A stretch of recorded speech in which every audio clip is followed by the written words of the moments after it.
Innal hamdalillah nahmaduhu wa nasta'inuhu wa nastaghfiruh wa na'udzu billahi min syururi anfusina wa min sayyiati a'malina. May yahdihillahu fala mudilla lahu wa may yudlilhu fala hadiya lahu.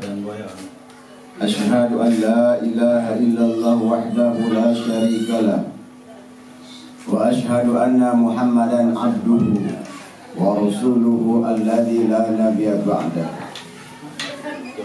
Allahumma salli wa sallim ala sayyidina Muhammadin wa ala alihi wa ashabihi wa man tabi'ahum bi ihsanin ila yaumil qiyamah. Amma ba'du fa ya ayyuhal hadirun ittaqullaha haqqa tuqatih wa la tamutunna illa wa antum fi sabilillah. Qala ta'ala fi kitabihil karim, a'udzu billahi minasy syaithanir rajim. Wal mu'minuna wal mu'minatu ba'duhum awliya'u ba'di ya'muruna bil ma'rufi wa yanhauna 'anil munkar wa yuqimuna as-salata wa yu'tuna az-zakata wa yuti'una Allah wa rasulahu ulaika sayarhamuhumullah. Al-ayah. Wa qala aidan wa kunna ma yusla fi buyutikunna min ayatillahi wa hikmah. Qala Nabi sallallahu alaihi wasallam, man tazawwaja faqad istakmala nisbatini wal yataqillah bi nisbil akhir atau kama qala Nabi sallallahu alaihi wasallam. Tuan-tuan yang dirahmati Allah Subhanahu wa taala, Bapak Ibu sekalian, kita bersyukur kepada Allah Subhanahu wa taala. Allah telah memilih kita menjadi orang yang beriman, di mana kedudukan orang beriman ini lebih hebat, lebih dahsyat daripada kedudukan bangunan Ka'bah. Sampai-sampai Rasulullah Shallallahu Alaihi Wasallam suatu ketika memandangi bangunan Ka'bah, kata Rasul, alangkah tinggi derajatnya wahai Ka'bah, alangkah tinggi kehormatanmu, alangkah harum baumu. Akan tetapi kedudukan orang beriman lebih hebat, lebih tinggi daripada kedudukan Ka'bah. Maka dikatakan barang siapa menghancurkan hati yang di dalam hati tersebut ada kalimat iman, kalimat la ilaha illallah, mengecewakannya, menjatuhkannya, maka itu lebih berat daripada meruntuhkan 70 bangunan Ka'bah. Ini adalah satu kehormatan, tuan-tuan yang mulia, bahwa Allah menjadikan kita menjadi orang yang beriman. Ini adalah satu kehormatan, satu kemuliaan yang Allah berikan kepada seluruh hamba-Nya. Sehingga dengan kemuliaan tersebut Allah Subhanahu wa taala menghendaki setiap orang beriman, siapapun orangnya yang di dalam hatinya ada kalimat iman, kalimat la ilaha illallah, maka cepat atau lambat ia akan masuk ke surganya Allah Subhanahu wa taala dan kekal di dalamnya. Ini adalah suatu karunia yang sangat besar. Padahal kita jauh daripada kehidupan Rasulullah Sallallahu Alaihi Wasallam, baik jauh jaraknya ataupun masanya. Padahal kita bukan keturunan langsung Rasulullah Sallallahu Alaihi Wasallam. Kita tidak berhubungan langsung dengan kehidupan para sahabat. Akan tetapi karena Allah memuliakan kita, maka Allah jadikan kita menjadi orang yang beriman. Orang yang di dalam hati kita ada satu kalimat, yang kalimat ini adalah kalimat yang agung, kalimat la ilaha illallah. Tuan-tuan yang dirahmati Allah Subhanahu wa taala, taklim yang dibuat yang menjadi daripada standar amalan di rumah-rumah Nabi dan rumah para sahabat adalah satu amalan yang paling tua dalam pendidikan agama Islam. Dahulu di zaman Rasul dan para sahabat belum ditemukan lembaga pendidikan baik formal ataupun non formal.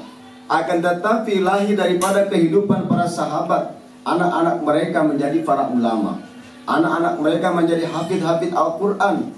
Karena mereka telah menyulap, menjadikan rumah para sahabat menjadi madrasah, menjadi pesantren, menjadi perguruan tinggi, yang dengan asbab ta'lim di rumah-rumah mereka, maka lahirlah orang-orang pilihan.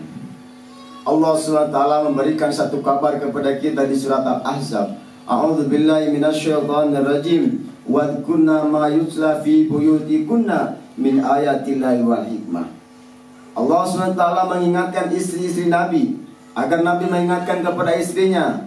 Kata Allah dalam surat Al-Ahzab, wadhkurna ma yutla fi buyutikunna. Wahai istri-istri Nabi, hendaknya kalian ingat apa yang dibaca di rumah-rumah kalian.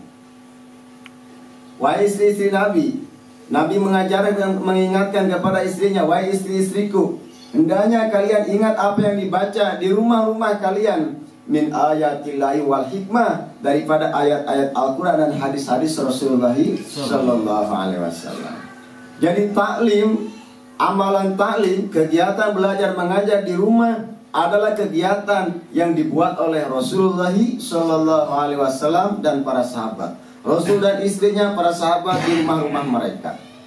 Akan tetapi agama sudah jauh daripada kehidupan kita. Masa dari Rasul sudah jauh, jarak dari Rasul sudah jauh.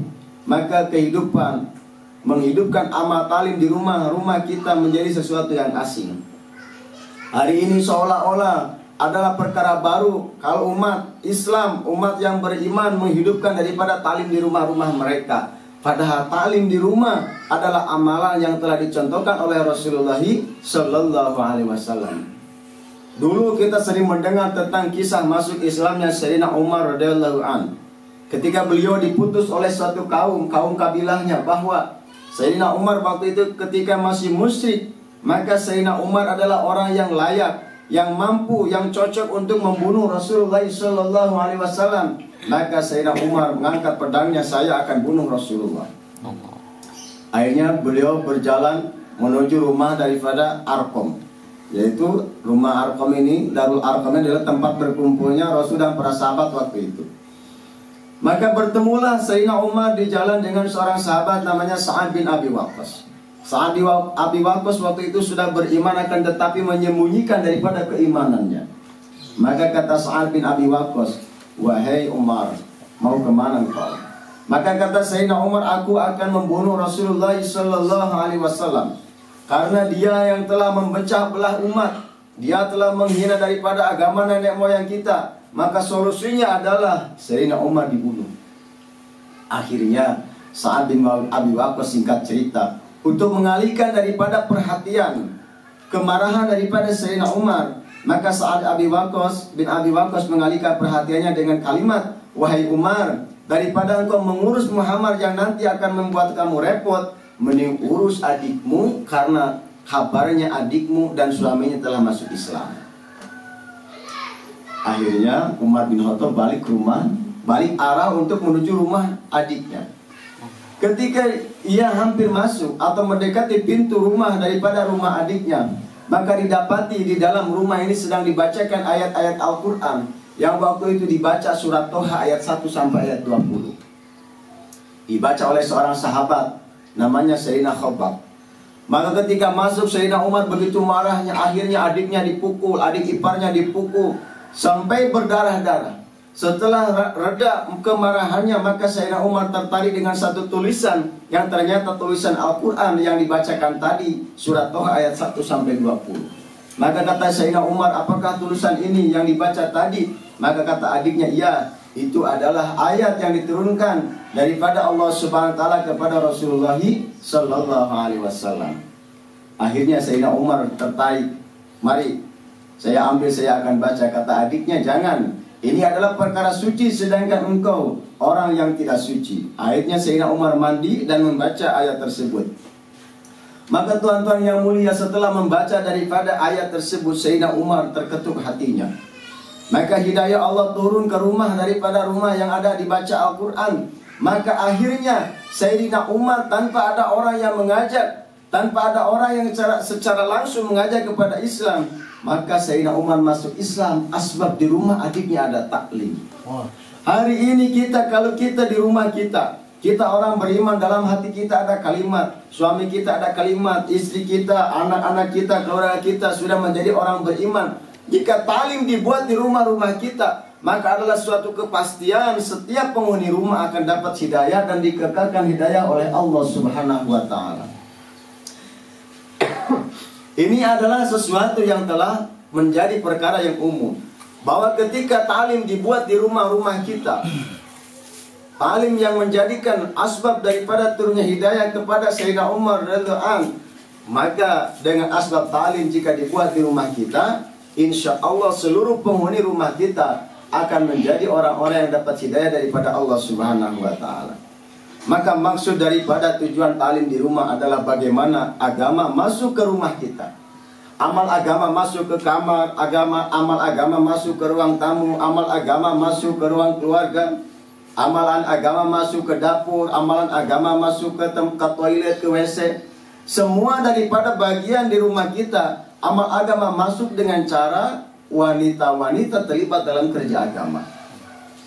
Kalau hanya kaum lelaki yang menjadi kerja agama, tidak melibatkan para kaum wanita, maka Hagaji sering menceritakan atau mengisahkan bahwa jika agama ini, kerja agama dipikul oleh kaum laki-laki, maka cepat atau lambat umat akan terjadi kemurtadan.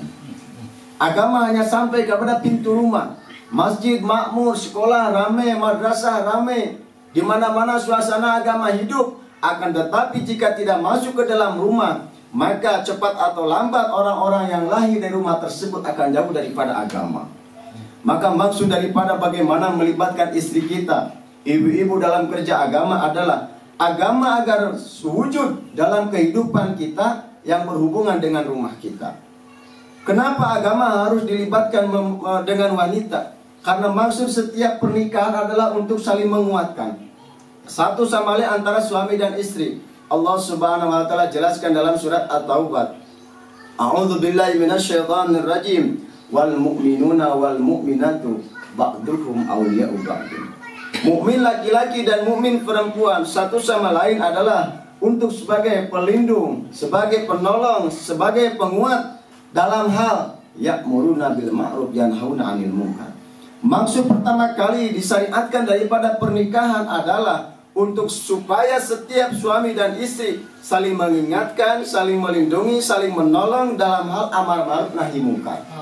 Maksud daripada pernikahan adalah supaya setiap istri mendorong suaminya untuk kerja agama dan setiap suami melibatkan istrinya untuk kerja agama. Ini maksud daripada keaslian daripada pernikahan. Kalau hanya pernikahan, maksud pernikahan untuk memperbanyak turunan, maaf, makhluk Allah yang lebih hina daripada manusia pun bisa untuk memperbanyak turunan. Kalau hanya untuk memperbanyak turunan, setiap makhluk-makhluk Allah yang berlawanan jenis, maka bisa diperbanyak turunannya. Akan tetapi maksud asli, asal muasal disyariatkan daripada pernikahan kita adalah untuk bagaimana dalam setiap kita sebagai penolong, sebagai pendukung, sebagai pelindung dalam kerja agama. Ya'muruna bil ma'ruf wa yanhauna 'anil munkar, saling mengingatkan dalam hal kebaikan, menyuruh dalam hal yang ma'ruf dan mencegah dalam hal yang munkar. Dan lebih sederhananya ini disebut dengan kerja dakwah.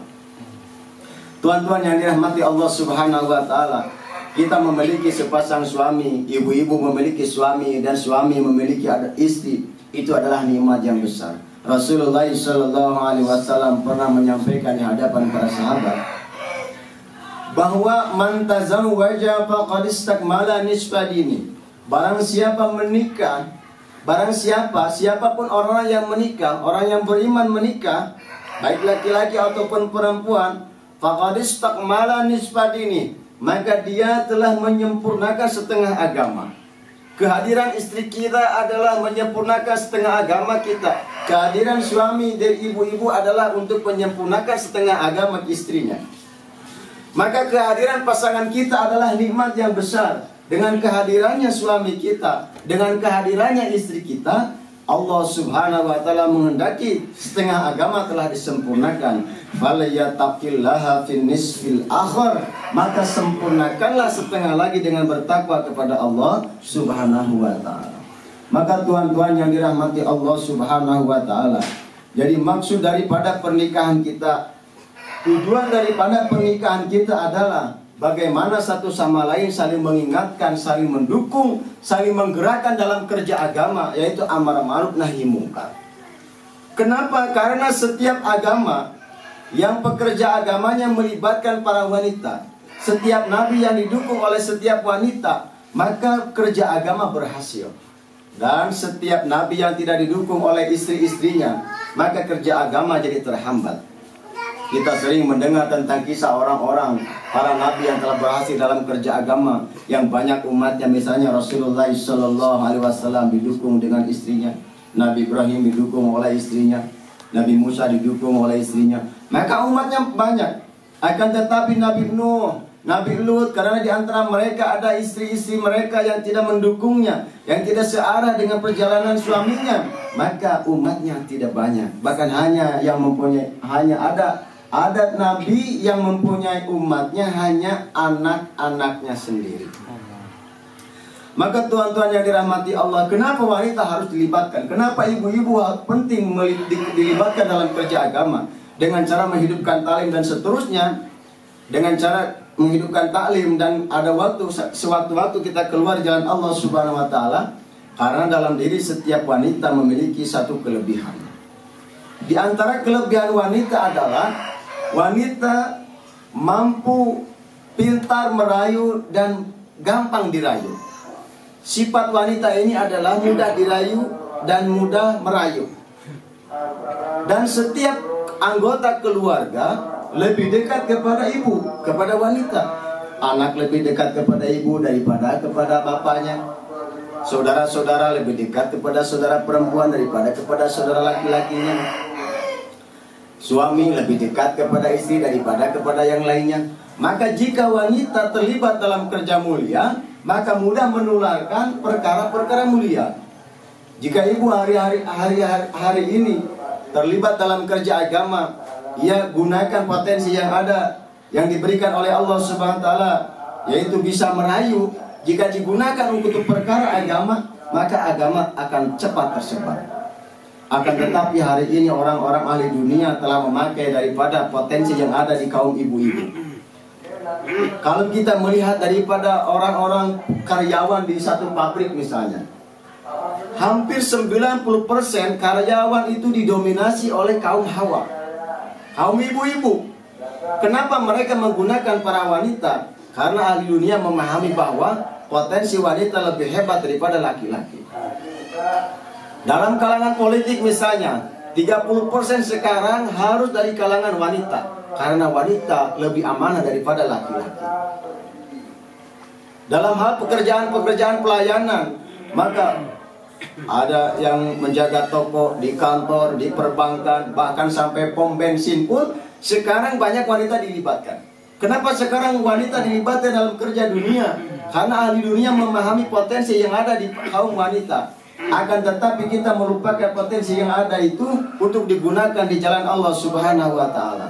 Padahal jika digunakan sebagaimana istri Nabi, sebagaimana istri sahabat, maka yang akan lahir dari rumah-rumah kita orang-orang yang soleh, orang-orang yang pintar, orang-orang yang alim dan alimah, hafid-hafid. Maka tuan-tuan, bapak-bapak, ibu-ibu yang dirahmati Allah Subhanahu wa taala, di antara kehebatan kaum wanita, banyak sekali kisah tentang kehebatan para wanita. Dahulu ada seorang sahabat namanya Ikrimah bin Abu Jahal. Ikrimah ini lelaki, akan tetapi menggunakan nama wanita. Karena biasanya kalau pakai T di ujungnya itu biasanya dalam bahasa Arab itu biasanya kalimat atau kata untuk nama-nama wanita. Ini namanya mukhaliful qiyas, tidak perkara yang tidak umum. Ikrimah telah berjanji ketika bapaknya Abu Jahal mati dalam perang Badar waktu itu, maka Ikrimah berjanji tidak ada satupun harta kecuali akan aku gunakan untuk membunuh Muhammad. akan aku gunakan waktu, nyawaku, hidupku untuk memerangi daripada Islam.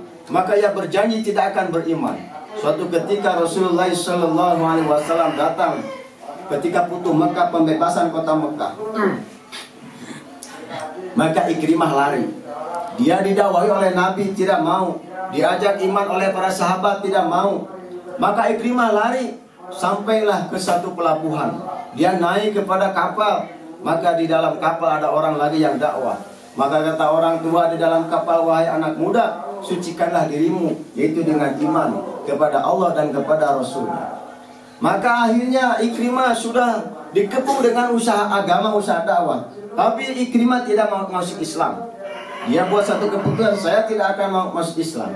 Akan tetapi istrinya waktu itu sudah masuk Islam. Ia datang kepada Rasulullah SAW. Wahai Rasulullah, berikan jaminan keselamatan untuk Ikrimah. Wahai Rasulullah, berikan jaminan keselamatan untuk Ikrimah.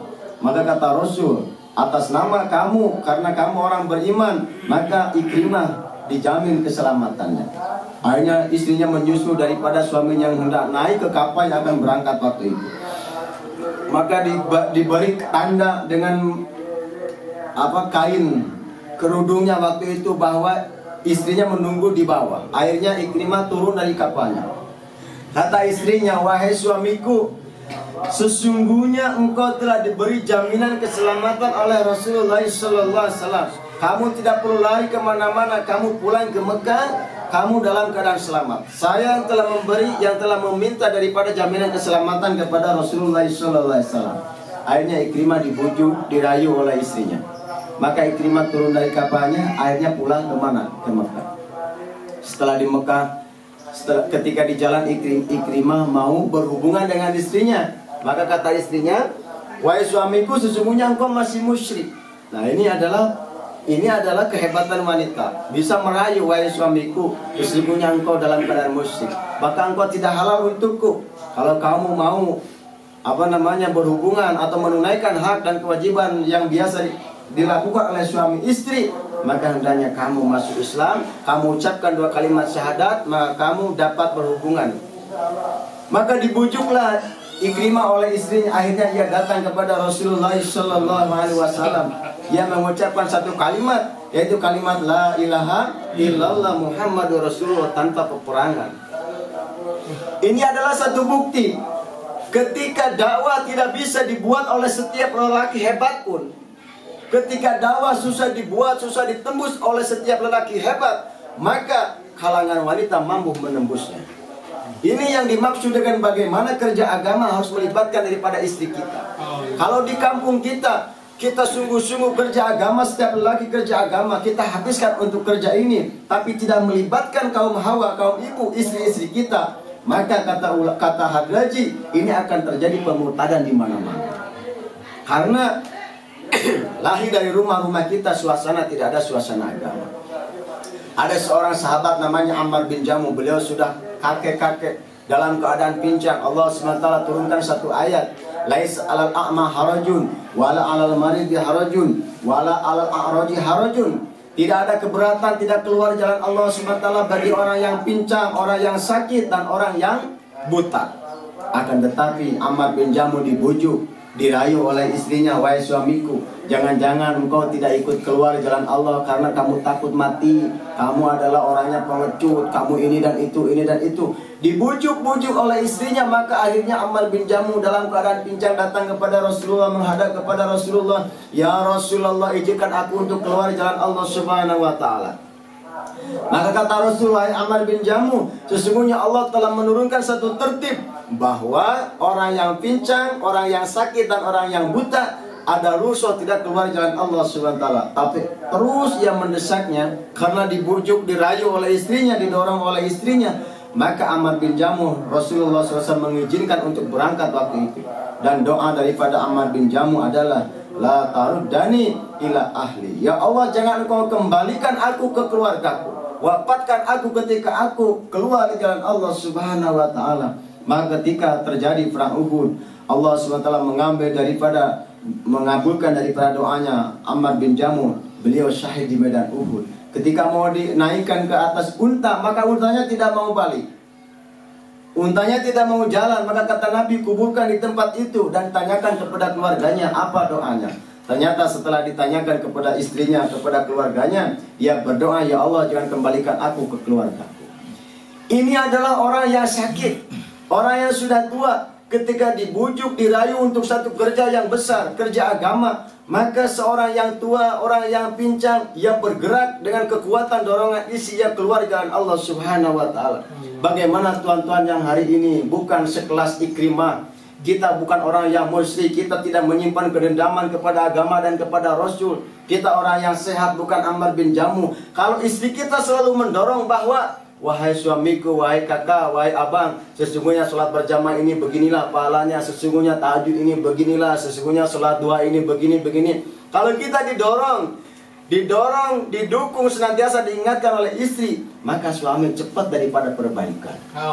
Kalau hari ini dibiarkan oleh istri-istri kita tidak ke masjid, istrinya membiarkannya. Kita tidak tahajud, istrinya tidak mengingatkan. Kita tidak keluar dari jalan Allah untuk kerja agama, istrinya malah cuek-cuek. Maka kerja agama dan amal agama akan susah wujud dalam kehidupan kita. Ini adalah daripada kehebatan wanita. Wanita memiliki satu kemampuan, yaitu mampu merayu dan mudah merayu.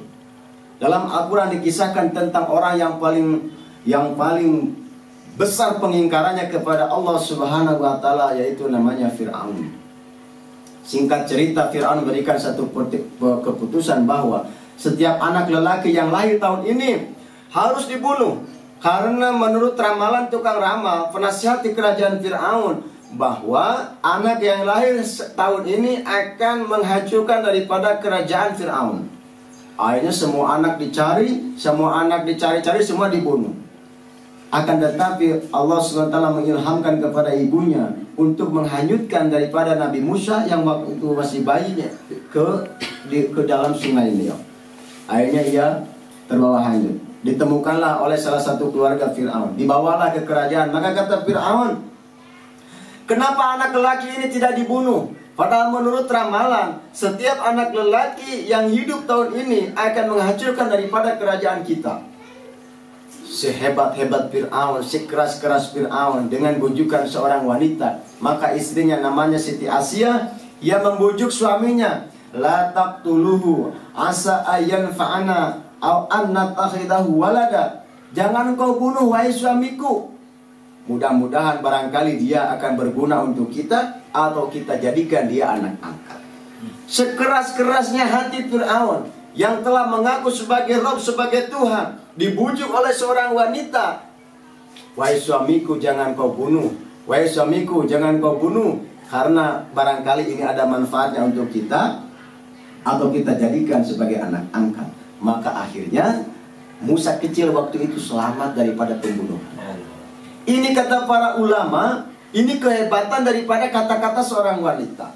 Ini adalah satu kelebihan daripada wanita. Jika wanita, kaum hawa, kaum ibu, potensinya digunakan untuk kerja agama, maka sehebat apapun suaminya, sekeras apapun suaminya, maka suaminya akan cepat wujud kehidupan agama dalam dirinya. Sebagaimana telah dibuktikan dalam kisah-kisah tadi, orang yang kafir, orang yang musyrik, orang yang sakit, orang yang menjadi Tuhan, dibujuk, dirayu oleh setiap wanita, oleh istrinya, maka mereka menjadi taat patuh kepada istrinya. Hadirin yang dirahmati Allah Subhanahu wa Ta'ala, maka bagaimana mewujudkan amal agama di rumah kita, yaitu dengan 8 pesan wanita. Agama akan wujud di kehidupan kita, di rumah kita, yang melibatkan kerja agama wanita di rumah itu. Di antaranya adalah 1, ada 8 pesan wanita. Ini yang harus ibu-ibu perhatikan dan amalkan di rumah setiap kita. Yang pertama, sholat awal waktu. Bagaimana caranya? Yaitu hendaknya menghentikan setiap program, setiap kegiatan, setiap pekerjaan ketika adzan dikumandangkan. Kalau bisa kita sudah punya wudu sebelum adzan tiba. Kemudian dorong setiap lelaki yang balik, suami, bapak, adik, kakak, anak yang sudah balik, anak lelaki, maka didorong untuk berangkat daripada ke masjid. Maka dengan cara seperti itu, tahapan pertama kita sudah buat, yaitu kita sholat awal waktu dan perbanyak sholat-sholat sunnah. Ibu-ibu di rumah jangan ketinggalan sholat duha, sholat tahajud, sholat witir, sholat hajat. sholat tasbih. Nah ini sholat awabin. Ini adalah bagaimana agama wujud dalam kehidupan kita. Yang kedua, hidupkan ta'lim wa ta'alum, yaitu dengan cara menghidupkan ta'lim wa ta'alum di rumah itu dengan catatan 5 amal taklim di rumah. Yang pertama ada halaqah Quran, ada ta'lim kitab, membaca kitab fadilah. Kenapa harus kitab fadilah keutamaan? Karena hari ini umat sedang sakit. Ketika seseorang sedang sakit, maka harus diberi makanan yang bergizi, makanan yang enak, karena supaya cepat sembuh. Hari ini rohani kita sakit, maka harus diberi ilmu tentang fadilah, keutamaan ini, amal ini, amal itu, supaya ada jazbah, semangat untuk kerja agama, untuk mengamalkan agama. Yang ketiga ada mudzakarah. Yang keempat ada taskir. Taskir itu saling mendorong antara suami dan istri, saling mendukung, saling mengingatkan antara suami dan istri untuk kerja agama dan mengamalkan agama. Yang kelima ada musyawarah. Bagaimana cara mendapatkan talim di rumah ibu-ibu? Yaitu dengan cara pertama, kita musyawarah dengan suami kita, dengan istri kita, dengan anggota keluarga kita. Kapan waktu kumpulnya semua anggota keluarga? Misalnya pada Isya semua kumpul, gunakan waktu pada Isya. Kemudian gunakan tempat yang khusus, bukan di dapur, bukan di sembarang tempat, tapi gunakan tempat yang layak. Yang layak, tempat yang layak untuk talim itu adalah tempat di mana di tempat tersebut, di ruangan tersebut tidak ada gambar-gambar yang bernyawa dan tidak ada barang-barang yang menonjolkan kemewahan dunia. Kalau ada misalnya, boleh ditutup dulu, supaya yang masuk bukan kebesaran benda-benda, supaya yang masuk ke dalam hati anggota keluarga bukan kebesaran makhluk, akan tetapi kebesaran Allah Subhanahu wa taala yang terhimpun di dalam ayat dan sabda-sabda Rasulullah SAW. Setelah itu baru dimusyawarahkan siapa petugasnya besok, siapa petugasnya sekarang, besok, dan seterusnya. Yang dimusyawarahkan ada 3. Siapa halaqah Quran yang menjadi amir halaqah Quran, siapa yang menjadi amir mudzakarah, dan siapa yang menjadi amir pembacaan kitab ta'lim. Kalau bapak-bapak, ibu-ibu yang belum ada ta'lim di rumahnya, sekarang di masjid bapak-bapak di sini ada jemaah, boleh kerjasama dengan jemaah, bawa di antara kami ke rumah-rumah bapak-bapak, ibu-ibu untuk simulasi bagaimana daripada cara menghidupkan ta'lim di rumah. Yang ketiga, membaca Al-Quran secara istiqomah. Ibu-ibu di rumah harus punya jadwal baca Al-Quran, yaitu orang-orang biasa yang hafal Al-Quran, orang wanita yang hafal hafid Al-Quran, maka sebisa mungkin setiap hari 3 juz. Nah, ini 3 juz setiap hari semalam, 1 hari 1 malam, maka harus tamat 3 juz. Jadi bapak ibu-ibu yang hafal Al-Quran, maka setiap 10 kali tamat khatam Al-Quran. Kalau tidak hafal Al-Quran tapi lancar bacaannya, maka 1 hari itu minimal 1 juz. Jadi setiap sebulan sekali ibu-ibu khatam Al-Quran, tamat Al-Quran. Kalau hari ini ibu-ibu lancar baca Al-Quran tetapi belum tamat, Ramadan yang kemarin juga belum tamat, ditamat sekarang belum tamat, nah berarti kita sudah jauh daripada Al-Quran. Padahal kata para ulama, barang siapa menyayangi daripada ruh kita, maka perbanyaklah Al-Quran. Karena ruhani hubungannya dengan Al-Quran. Ruhani hubungannya dengan Al-Quran. Allah Subhanahu wa taala menurunkan ruh melalui Al-Quran. Allah Subhanahu wa taala mengangkat ruh, mencabut ruh melalui malaikat. Allah SWT meniupkan ruh melalui malaikat, mengangkat ruh melalui malaikat. Allah SWT menurunkan Al-Quran dengan malaikat. Allah SWT mengangkat Al-Quran nanti melalui malaikat. Jadi hubungan ruhani adalah dengan Al-Quran. Kalau hari ini kita jarang membaca Al-Quran, maka artinya kita sudah menyengsarakan, membinasakan daripada rohani kita. Rasulullah SAW pernah bersabda, la taj'alu buyutakum maqabir. Jangan kau jadikan rumah-rumah kalian seperti kuburan. Maksudnya bukan padam daripada penerangan, listrik, lampu dan sebagainya. Tapi jangan kau jadikan rumah-rumah kalian, kata Nabi, seperti kuburan. Maksudnya tidak ada amal agama.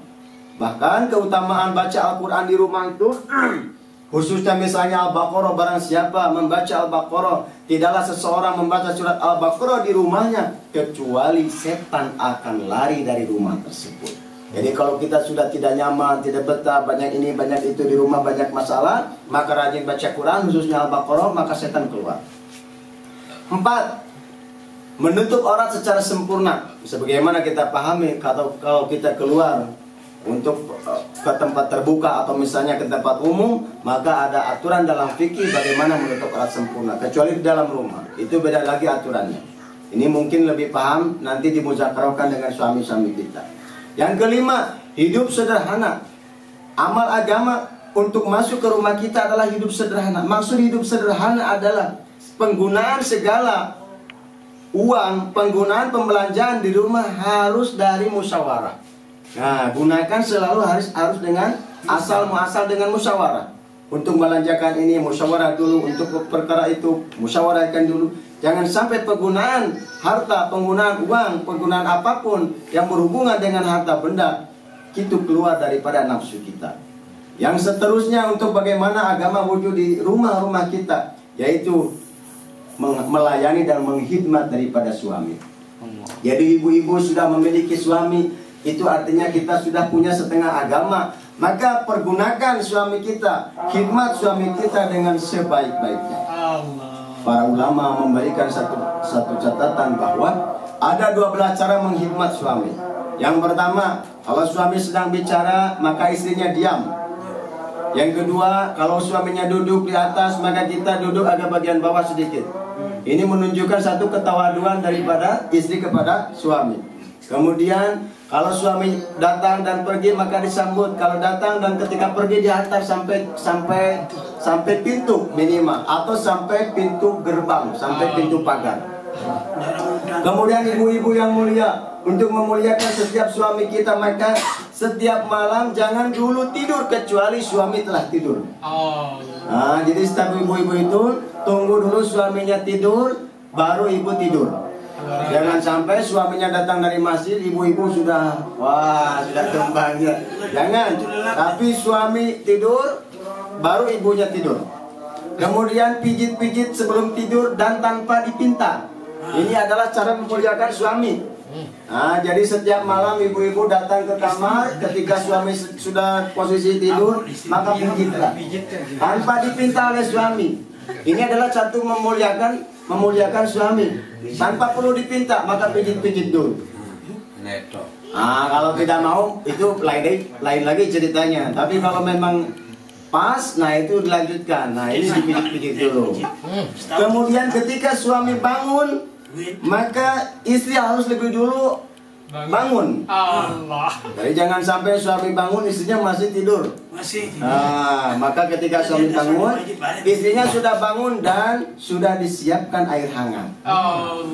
Air hangat untuk mandi atau air hangat untuk minum. Wahai abang, wahai suamiku, bangun, sekarang saatnya bangun sholat tahajud, air minum sudah hangat. Atau bila perlu misalnya kita ada hajat tadi malam, maka air hangat sudah siap. Tapi kayaknya di sini tidak perlu air hangat. Nah, kalau kami di Jawa Barat di Tasik memang mandi dini hari atau pagi hari itu harus dengan air hangat. Kalau di sini saya setiap pagi itu sebelum subuh mandi, sebelum subuh, tapi segar enggak pakai air hangat. Ya, memang tidak perlu. Tapi untuk minum memang dianjurkan. Kemudian hendaknya setiap wanita, setiap ibu menjaga kebersihan, kerapian di depan suaminya. Nah, menjaga kebersihan di depan suaminya. Di depan suami ini bagaikan kita di depan raja. Pakaiannya harus rapi, harus wangi, harus bersih, dandannya harus menarik. Bukan berarti pakaiannya harus sama, akan tetapi kapan berpakaian yang layak, yang cocok menurut suaminya. Oh, jalan ke rumah sama suami berarti ini yang cocok pakaiannya. Kalau di rumah suami ini yang biasa dipakai. Kalau siap-siap tidur berarti ada pakaian khususnya. Nah, itu maksudnya bagaimana penampilan untuk kepada suami. Menarik, harus menarik. Dan lebih-lebih setiap ibu, setiap wanita, setiap istri harus menjaga kebersihan mulut. Karena walaupun rapi, bersih, wangi, menarik, tapi kalau mulutnya tidak segar, mulutnya tidak wangi, maka daya tariknya jadi hilang. Nah, jadi harus bersih, harus wangi. Kenapa? Karena mulut ini penting. Mungkin tidak dibudakarkan sekarang. Kenapa mulut ini harus bersih? Karena bagian mulut ini adalah bagian pertama untuk acara-acara besar. Nah, makanya mulut ini harus senantiasa bersih, segar, wangi di hadapan suami. Kemudian bapak-bapak, ibu-ibu yang dirahmati Allah Subhanahu wa taala, di antara memuliakan daripada suami adalah senantiasa memanggil suami dengan panggilan yang dia sukai. Mau kakak, abang, aa, abah, bapak, boleh, yang penting cocok menurut suaminya, maka panggilan itu harus digunakan. Yang seterusnya amal agama yang dibuat di rumah kita adalah mendorong setiap suami untuk keluar di jalan Allah Subhanahu wa taala. Sebagaimana tadi dikisahkan tentang istri-istri orang-orang soleh, seperti istri Nabi, istri para sahabat, mereka mendorong suaminya, menggerakkan suaminya untuk keluar di jalan Allah Subhanahu wa taala. Maka ulama beritahu bahwa siapapun orangnya, istrinya yang mendorong suaminya keluar di jalan Allah Subhanahu wa taala, mau 3 hari, 4 bulan atau 4 bulan, kemudian semuanya masuk surga, diterima oleh Allah Subhanahu wa taala amalnya, maka istrinya akan lebih dahulu 500 tahun masuk surga daripada suaminya. Dikisahkan seorang dai nanti ketika ia masuk surga, seorang dai yang diterima amalnya, ia masuk surga dengan satu kendaraan yang hebat, istimewa. Ketika mau masuk ke pintu gerbang surga, maka ia minta turun kepada malaikat. Hai malaikatku, tolong saya turun dari kendaraan ini, dari tunggangan ini. Kenapa? Di pintu surga sudah ada satu cahaya yang sangat terang. Si dai ini mengira di pintu surga ini Allah Subhanahu wa taala menampakkan zat Allah Subhanahu wa taala sehingga begitu terangnya. Mau apa kamu turun dari tunggangan, dari kendaraan? Kata malaikat, saya mau sujud karena mau berhadapan dengan Allah Subhanahu wa taala. Maka kata malaikat, wahai hamba Allah, wahai fulan, wahai dai, wahai orang yang keluar jalan Allah yang diterima amalnya, itu bukan Tuhan, itu bukan Allah, akan tetapi istrimu yang telah menunggu 500 tahun di pintu surga Allah SWT. Maka bapak-bapak, ibu-ibu yang dirahmati Allah SWT, begitu hebat, dahsyatnya pengorbanan seorang wanita. Maka dikisahkan bahwa orang yang pertama mati syahid adalah wanita, namanya Siti Sumaya. Orang yang pertama menerima agama, menerima Islam adalah seorang wanita, namanya Siti Khadijah alaihissalam atau radhiyallahu anha. Setiap para nabi tidak ada dari kalangan wanita, akan tetapi seluruh para nabi lahir daripada wanita. Maka barang siapa seorang wanita menjadi wanita solihah, maka doanya lebih makbul daripada 70 laki-laki yang menjadi wali. Satu wanita solehah doanya lebih hebat daripada 70 wali dari kalangan laki-laki. Dan barang siapa wanita melakukan satu kejahatan, satu wanita yang jahat, ini lebih hebat kejahatannya daripada 1000 lelaki yang jahat. Maka tuan-tuan yang mulia, ini adalah pentingnya bagaimana menghidupkan talim di rumah dan bagaimana mendorong suaminya untuk keluar di jalan Allah Subhanahu wa taala. Terakhir, karena kita waktunya terbatas, silakan ibu-ibu saling mentazkir, saling mengingatkan, saling mendorong agar di antara kita keluar satu jemaah masyurah, minimal satu jemaah. Mudah-mudahan syukur-syukur kalau banyak terbentuk ada 2 atau lebih. Yaitu bagaimana kita berusaha untuk belajar keluar jalan Allah SWT untuk mewujudkan amal agama di dalam kehidupan kita dan keluarga kita. Boleh ibu-ibu yang sudah 40 hari niatkan untuk menjadi 2 bulan IB atau 40 hari, yang sudah 15 hari niatkan jadi 40 hari, yang sudah 3 hari niatkan untuk 10 atau 15 hari. Yang belum keluar di jalan Allah SWT, maka dicatat namanya, disiapkan. Mudah-mudahan minggu ini atau bulan ini bisa keluar satu jemaah 3 hari. Kemudian rumah-rumah kita yang belum ada talim, karena talim ini hebat, nanti boleh kita ajak jemaah untuk mudzakarah lebih hebat lagi, lebih panjang lagi tentang bagaimana caranya, simulasi dan keutamaannya. Boleh nanti kita niatkan di rumah, setiap rumah-rumah kita, setiap rumah saudara kita, keluarga kita ada taklim di rumah. Mudah-mudahan dengan asbab pengorbanan ibu-ibu duduk dalam masjid yang mulia ini, Allah beri kepahaman kepada kita semua, kemudian Allah pilih kita, keluarga kita untuk bekerja dalam kerja agama yang mulia, yaitu menyampaikan kalimat agung, kalimat la ilaha illallah Muhammad Rasulullah. Boleh ibu-ibu siapkan taskilannya, kemudian dicatat namanya, dimusyawarahkan nanti untuk oleh para lelaki di mana, di masjid nanti. Sebelum tasbih kita berdoa kepada Allah Subhanahu wa taala. Bismillahirrahmanirrahim. Alhamdulillahi Rabbil Alamin. Allahumma salli ala Sayyidina Muhammadin wa ala alihi wa ashabihi ajma'in. Allahumma arham ummata Sayyidina Muhammad. Allahumma ighfir li ummati Sayyidina Muhammad. Allahumma ajbur ummata Sayyidina Muhammad. Allahumma astur ummata Sayyidina Muhammad. Allahumma ansur ummata Sayyidina Muhammad. Allahumma ihfaz ummata Sayyidina Muhammad. Allahumma aslih ummata Sayyidina Muhammad. Allahumma farrij an ummati Sayyidina Muhammad. Allahumma alif baina qulubi ummati Sayyidina Muhammad. Allahumma ij'alna min ummati Sayyidina Muhammad. Allahumma arham ummata Sayyidina Muhammad rahmatan amatan ya rabbal alamin. Allahumma ighfir li ummati Sayyidina Muhammad maghfiratan amatan ya rabbal alamin. Allahumma ansur ummata Sayyidina Muhammad nasran azizan ya rabbal alamin. Allahumma farij an ummati Sayyidina Muhammad farjan ajilan bi rahmatika ya arhamar rahimin. Allahumma hdina wahdil insa wal jinna waj'alna sababan liman ihtada. Allahumma nawwir qulubana bi nuri hidayatik kama nawwartal arda bi nuri syamsik abadan abada bi rahmatika ya arhamar rahimin. Rabbana atina fid dunya hasanah wa fil akhirati hasanah wa qina adzabannar. Subhana rabbika rabbil izzati amma yasifun wa salamun alal mursalin walhamdulillahi rabbil alamin. Subhanakallahumma wa bihamdika asyhadu an la ilaha illa anta astaghfiruka wa atubu ilaik.